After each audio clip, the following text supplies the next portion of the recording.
You know, they give you the line, oh, you know what, on eBay, and as soon as they start saying on eBay, why aren't you selling them on eBay? Because that's where the money is for those, not at a flea market.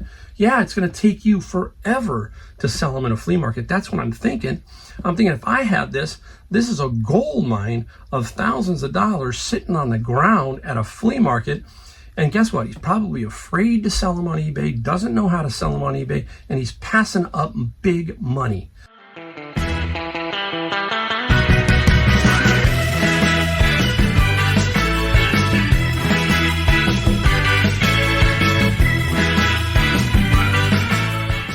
Hey everybody, Mike, the Golden State Picker, in my garage. Another video for you of the stuff I sold while I was away in North Carolina visiting my grandkids and my daughter and son-in-law.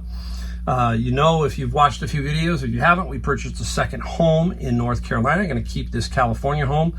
California homes are hard to sell. I do not like a lot of stuff about California since I've grown up, but it's still California. It's still considered home. But now we have a second home out in North Carolina so we can get away from the chaos of California and the hectic lifestyle. This area is Silicon Valley, San Jose, if you're new to my channel. And it gets very, very hectic. It gets traffic, all that kind of stuff. There's a lot of high tension sometimes in this valley, but there's so much good nature. The weather's great. A lot of things are good here when it comes to the outdoors, and some other things aren't so good, but you take the good with the bad. Every area has it. California right now is going through an era of, it's kind of getting worse, but it's home, and I got to remember that. So we're going to get into showing you some things that we also found in the bins, because day one back, I went straight to the bins where I buy my books, and inside there I find a lot of other things besides books. And we're going to show you some of that stuff. Then we're going to show you what we sold. But that gets back to my point of this video a little bit. And it basically, when you are a business person, you have to kind of get back on the horse. You can't just, you know, not do that. And what I'm trying to get to here is, if you want to be successful, you have to have that solid structure, solid routine, guys, to get that all together. And getting back to work is a good thing for most of us and all of us. Yeah, it's great to have some downtime, but we don't want to get set into a bad habit. Remember, Atomic Habits, all that kind of stuff, the book. We want to make sure we're in good habits, and every time we have the same sort of routine so that we can continue to grow our business and keep our business back on track. Routine is probably one of the top things you have to have. Every day you have to have a way of, you're going to work, all that kind of stuff. It's no different than if you go to a job. You go to a job, you got to get in your car, be in work by 8, by 9, or whatever it is. You got to do certain things at work. Well, it's no different here than when you're doing a reselling business. There are certain things that I have to do every day to get myself going and keep myself going. Very important to do that. If we do that, we increase the odds of us being successful. That's the key. A lot of people say, well, why am I not successful? Well, drill down, take a look at what you're doing, take a look at everything, the people you're around, the routine, everything, and is all that in order? And if it is, well, maybe it's just a little low. If not, maybe you got to look and change some things. So that's a big key, is sometimes we've got to really look inside and say, hey, is it us or is it something else? And if you have a track record and you're doing the same thing over and over, then it's probably not you. It's probably other variables outside, and it will change. It's just like life, up and down. So keep that in mind as you're going through your lulls of the year, up, down, all around, all that kind of stuff. So let's get into some things that I found in my bin. I get all those books. If you watch some of my videos on the bins, you see that I get books that I send into Amazon FBA. That's another thing, right? My Amazon FBA, while I'm away on vacation, I don't do anything. Amazon ships everything, so I don't have to worry about that. That's the great thing about Amazon FBA books, is I don't put my store on time away or anything on Amazon. They just sell. All right, now, first up, I saw this. Now, anytime you see something sealed new, that's very cool. This is an old Ampex professional reel-to-reel tape. Now, Probably not a lot of money, and I was correct. It's about $10 to $15 max, okay? But it's still $10, and it ships very easy, and it can ship media mail because there is no music on it, all that kind of stuff. It would have shipped anyhow, media mail. Sorry, I'm thinking of something else. But yes, media mail, $10.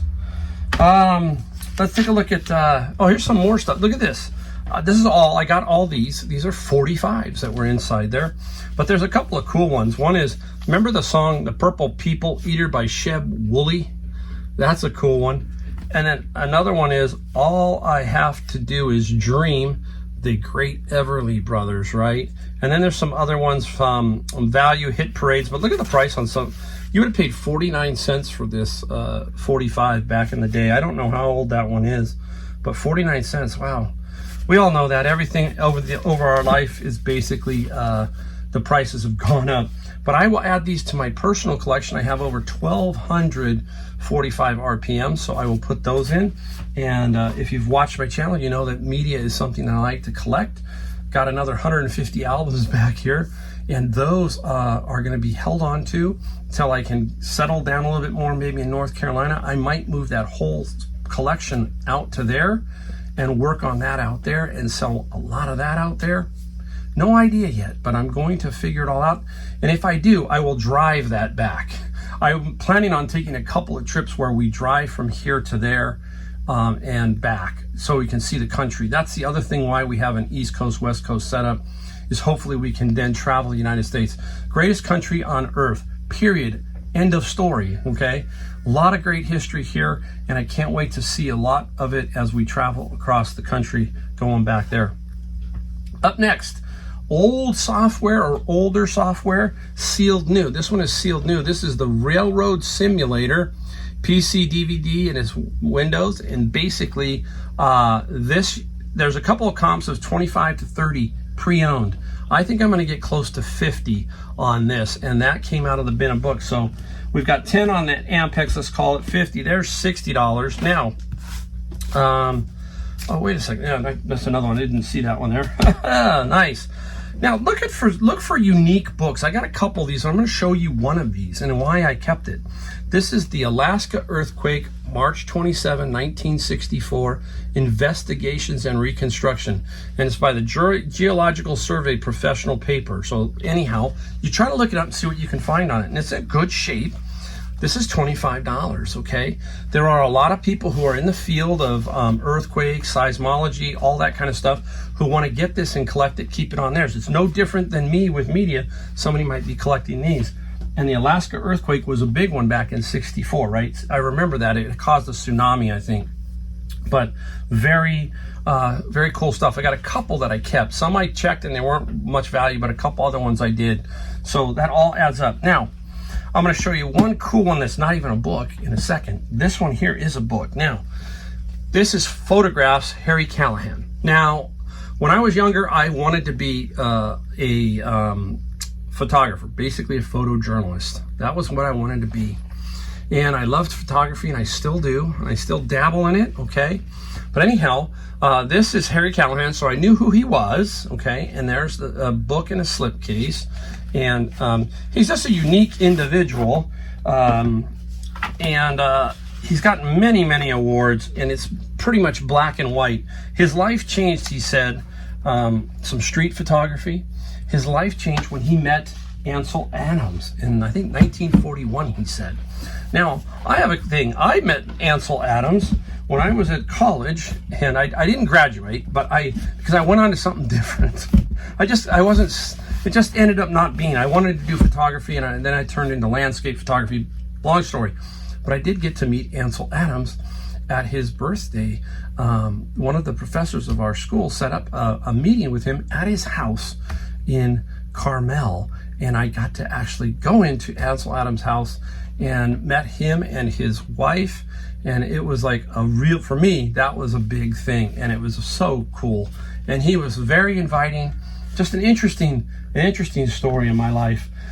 So I did get to meet the great Ansel Adams. This book here by Harry Callahan is going to be about $150. There's a lot of them all over the map, but I feel this one is going to be right around $150.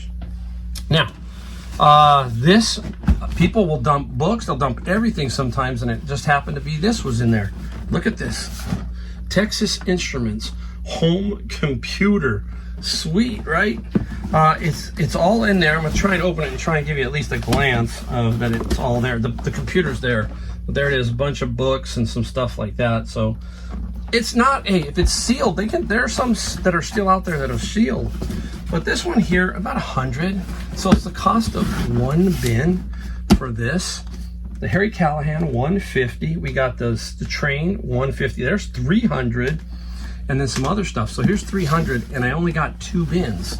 So basically, you're looking here at paying for the bins, and then the rest of the books are, as you've heard me talk, go on to Amazon and are sold. And that's how I get that 0 cost on my Amazon FBA books, is that the bin is paid for by this kind of stuff, and then my thinking is books, pure profit. Okay, let's stop. I'm gonna clean up, come right back, and we'll show you the stuff that we sold in this video from North Carolina vacation when we were on our vacation. All right, everybody. Hey, it's time to show you the things we sold. And today, this segment is $763. Does not include the shipping, all that kind of stuff. This is the actual price all of this stuff sold for. 16 of them. And we did 66.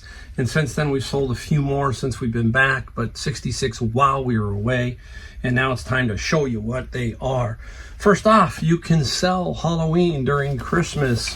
Another one, I sold another Department 56, and this one is Hackman's Blacksmith Shop.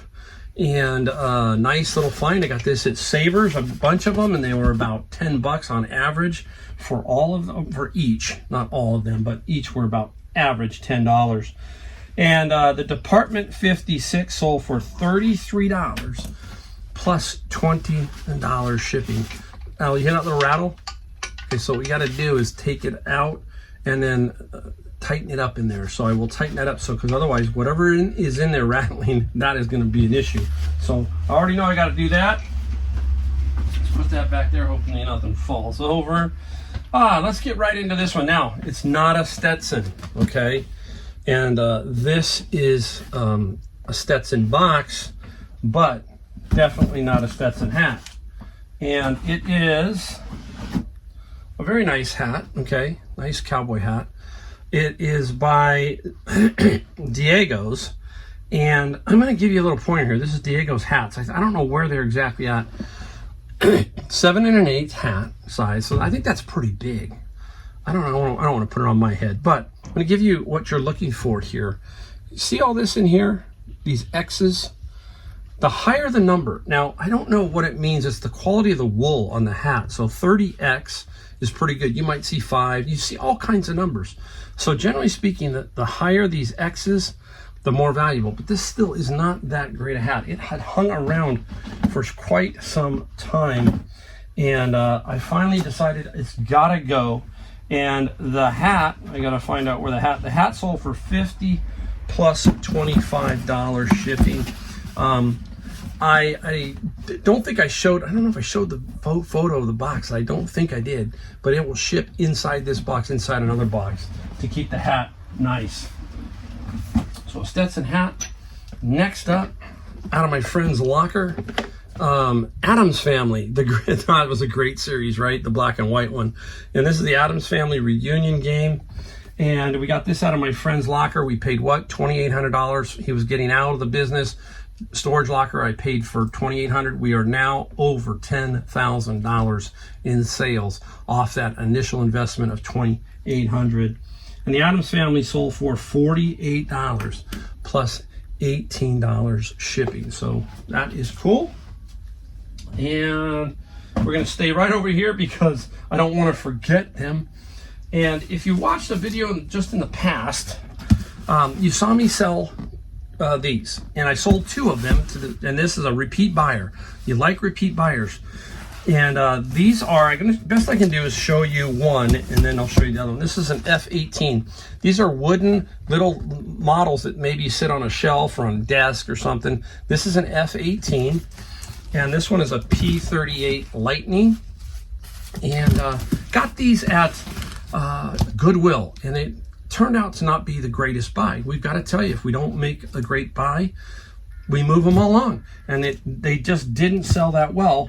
So this gentleman came along, he's bought 4 so far, so he's helping me out, and I sold both for $24, and then he let me combine the keep the shipping. That was the discussion we had. We had a discussion of the shipping versus this, and he said, hey, make them $24 each and then keep the shipping.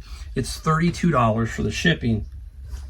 Now, I got to get them in the right box to make some money on this because they're odd shaped. So really keeping them down helps me make a little bit more money on that shipping and basically pay for the fees and a few other little bit of the cost on these. They were about $10 each, as I remember. All right, let's put this back here. Just need to put the big stuff back.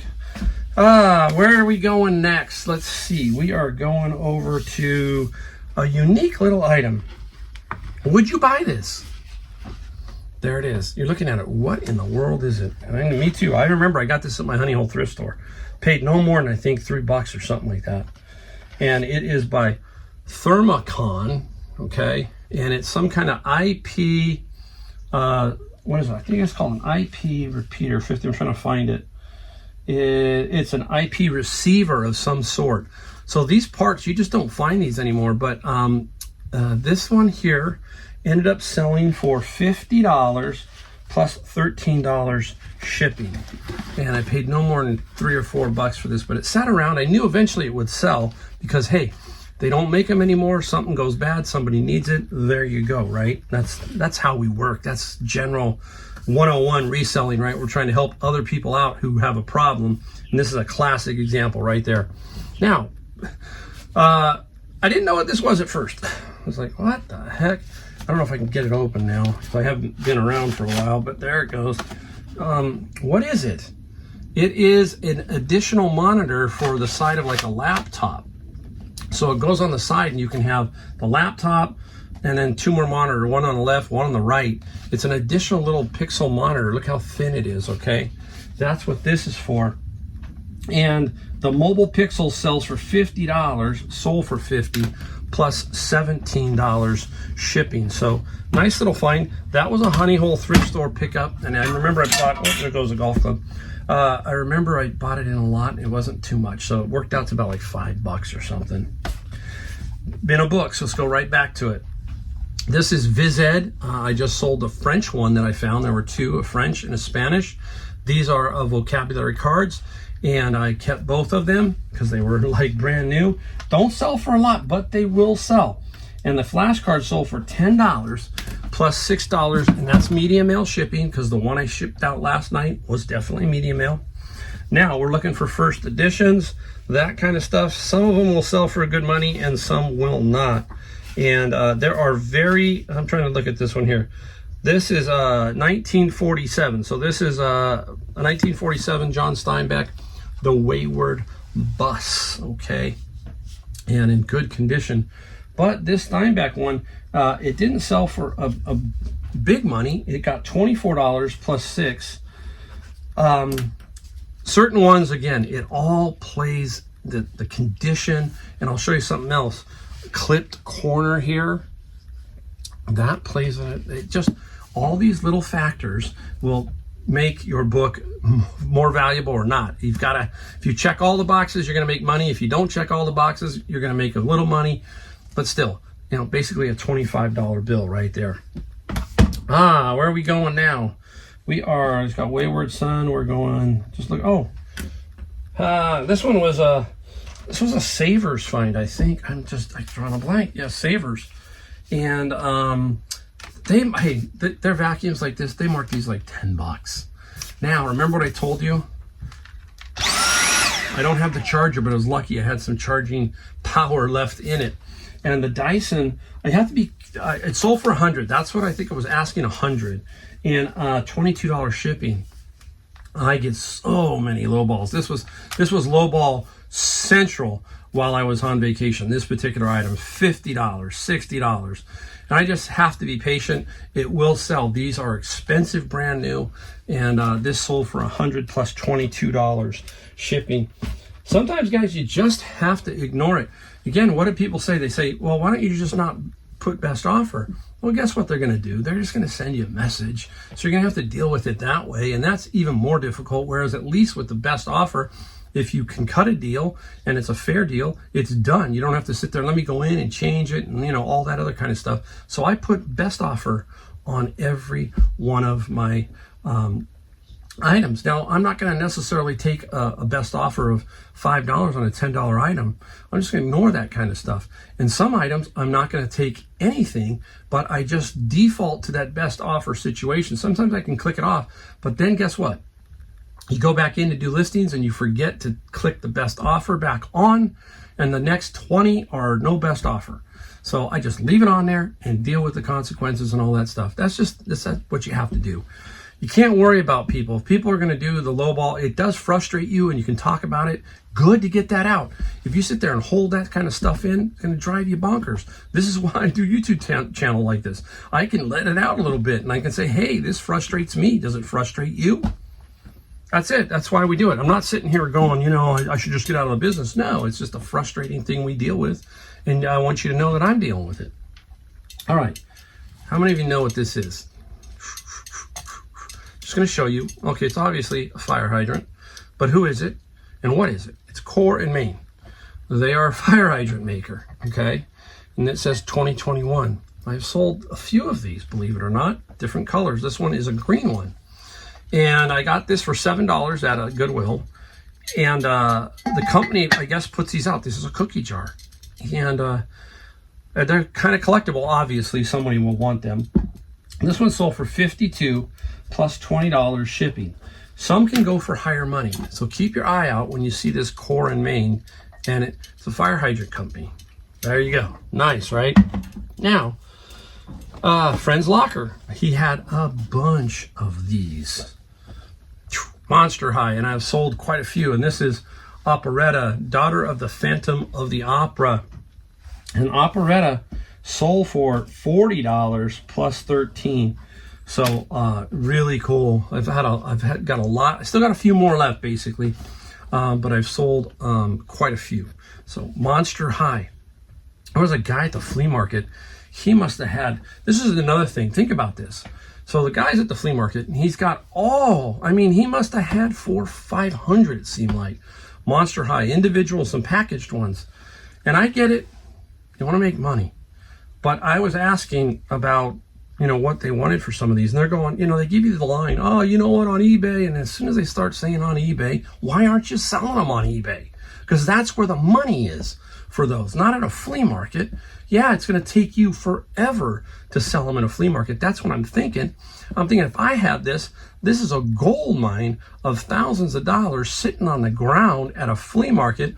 And guess what? He's probably afraid to sell them on eBay, doesn't know how to sell them on eBay, and he's passing up big money. Now, I'm sure he sold them, but I went back a month later and they were still there, quite a few of them. But there's no way I'm going to fish through each one. I'm sure somebody did. They're probably, and then they always tell you this, right? Oh, there's got to be a couple worth some good money in there. Yeah, but I'm not going to sift through 300 of them. I basically want to know, what are you going to sell them for all of them? I'll take them all. How much? And they say, oh, that's when they start to hem and haw and tell you, oh, they're worth, okay, that's great. That's really great. But I got to make money too. And if not, I tell them, why aren't you selling them on eBay? They're afraid of one thing. They're afraid of selling them on eBay. But the other major thing, what they're afraid of, is paying their taxes. They're trying to get cash purchases. Okay? I'm just saying. That's the thing. And I think that's one of the things that holds so many people back. They're afraid to grow their business and do it like through many channels like eBay and Amazon FBA because they're afraid to pay the taxes. Or they're not disciplined enough to collect the taxes. That's another thing. There's all these areas, okay? And that was one of the things that kind of gripes me a little bit is like, you know what? Just do it. Pay them, move on, and keep that out of your mind and build. And build and build and build. There you go. A little mini off the page rant. So that was Monster High. Let's go into another area that this is many people don't know this, and I've talked about it here and there. When I was a kid, I loved magic. I love photography. I love magic. I love my music, but I love close-up magic, and I collect a little bit of that. I collect magic and I collect my media. When it comes to the magic, I know most of the people who have through my era, and this is one of the, well, I'm going to go to this one. This one is just Strange Secrets Volume 1. This was out of my friend's locker. He had a bunch of this. And it's just some different things about strange, it's not really magic, but just different stuff. And this is from Abbott's Magic. And this particular one sold for $15 plus $8, so out of my friend's locker. But this is the one that I was really interested in. This is the great Larry Jennings. And if you ever want to do something and just surf it because you hear me talk about it, type in Larry Jennings on YouTube. You can see some of the Larry do some of the magic, the close-up, because I like close-up. And Larry's long since passed. And Larry Jennings, this one sold for $60 plus $6 shipping. Now, this was back in the day, in the 70s, the 60s, and the 80s. They produced their own little stuff about their work, their magic. And this is what they did. They would then sell these to the magic shops, and we would then buy them. So there's not a lot of these out there. Some of them can go for some really good money. I sold one for $100. So keep that in mind when you're out there. If you find a magic collection, it can be worth quite a bit of money. Let's see where we're going next. Out of my bit of books, here's an interesting one. FE, Civil Review Manual, and there's 2 of them, and the practice problems.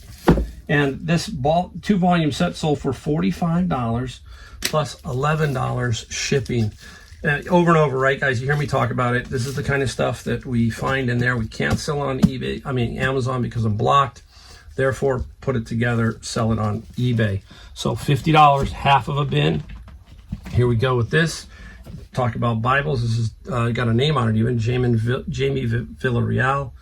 And this is the Thompson Chain Reference Bible, New International and Kirkbride. Very good condition, blue index pages. Okay, nice Bible. $30 plus $7 shipping. So that's very nice. And we got one last little set here to show you. I want to pick them up here. Let me get them. Oh, bend down, Mike. Whoa. Up. Golf gloves. Got these out of that lot, out of Savers. Huge little lot. And they're no more than $5 a piece when you break it out. And this is the R7. There's a 3, a 5, and a 7 wood. So I bundled these together. And what do? We always got to remember the flex, right? Flex is R. Now look at the grips, 3 different grips, okay? So we show those in the photo.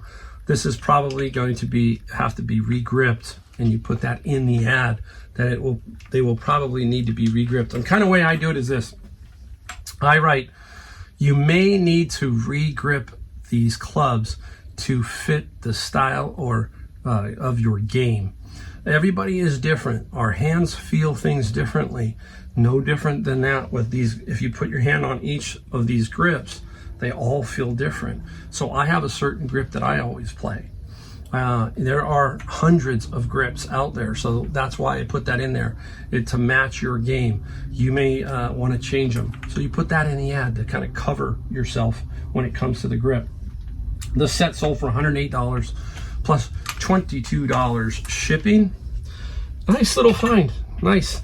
All right, there you go. $763. All while on vacation. Yeah, that's what I love about being an eBay seller and an Amazon FBA seller. You can make money while you're away, and eBay, you just have to catch up. And that's what I'm doing. I got one more load, I think, and I should be hopefully done. That's my goal, is to be completely finished today and then relax. All right, don't forget, please hit the like, hit the subscribe, hit the bell notification if you like my videos. It helps to get these out to the masses, basically. And I mean the masses.